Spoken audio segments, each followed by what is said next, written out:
भारत की स्वतंत्रता के बाद से ही देश में गरीबी को एक राजनीतिक मुद्दा बना दिया गया। गरीबों से वादे तो बहुत से किए गए, लेकिन हर बार उन्हें सिर्फ छला गया।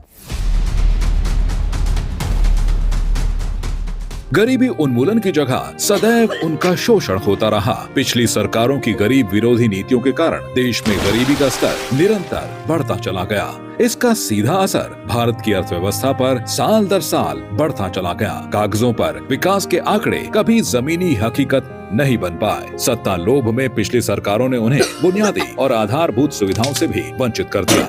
2014 में आदरणीय प्रधानमंत्री श्री नरेंद्र मोदी जी के नेतृत्व में देश में एक ऐसी सरकार आई जिसने गरीबी के अभिशाप से मुक्त करने के लिए निर्णायक कदम उठाए। आज भारत गरीबी उन्मूलन में निरंतर उत्साहवर्धक नतीजे दे रहा है।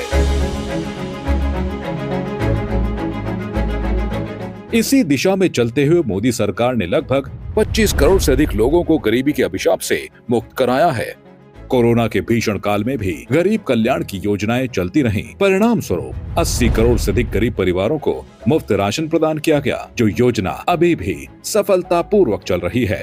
प्रधानमंत्री श्री नरेंद्र मोदी जी ने सदैव कहा है कि गरीब का कल्याण ही भारत का कल्याण है। इन्हीं विचारों के साथ आदरणीय प्रधानमंत्री श्री नरेंद्र मोदी जी के नेतृत्व में पेश हुआ 2025-26 का केंद्रीय बजट गरीबी उन्मूलन की दिशा में उठाया एक और निर्णायक कदम है। अगर गरीबी हटानी है तो हम गरीबों को शक्तिशाली बना करके ही हटा सकते हैं, न कि हम गरीबों को फीड करके कर सकते हैं। जहां एक तरफ प्रधानमंत्री आवास योजना के तहत 3.45 करोड़ परिवारों को पक्के घर मिले हैं, वहीं जल जीवन मिशन के माध्यम से 2025 तक 15 करोड़ घरों में नल से शुद्ध जल पहुंच रहा है, जो अपने आप में एक ऐतिहासिक उपलब्धि है। हर घर जल के लक्ष्य को 100% पूरा करने हेतु वर्ष 2028 तक इस योजना का विस्तार किया गया है।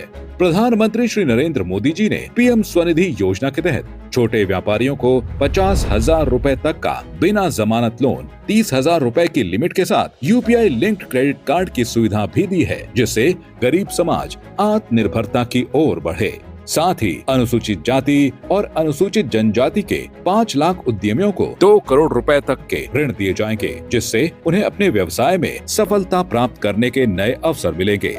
इसके अतिरिक्त गिग वर्कर्स के लिए एक सोशल सिक्योरिटी स्कीम की घोषणा की गई है। इस स्कीम के तहत हर वर्कर को ई श्रम कार्ड मिलेगा और पीएम जन आरोग्य योजना पीएम जय के माध्यम से उन्हें स्वास्थ्य कवच भी मिलेगा। गरीबी उन्मूलन, गरीब कल्याण और आत्मनिर्भरता की ओर बढ़ते मोदी सरकार के यह कदम भारत को विकसित राष्ट्र बनाने के लक्ष्य की पूर्ति में निर्णायक सिद्ध होंगे।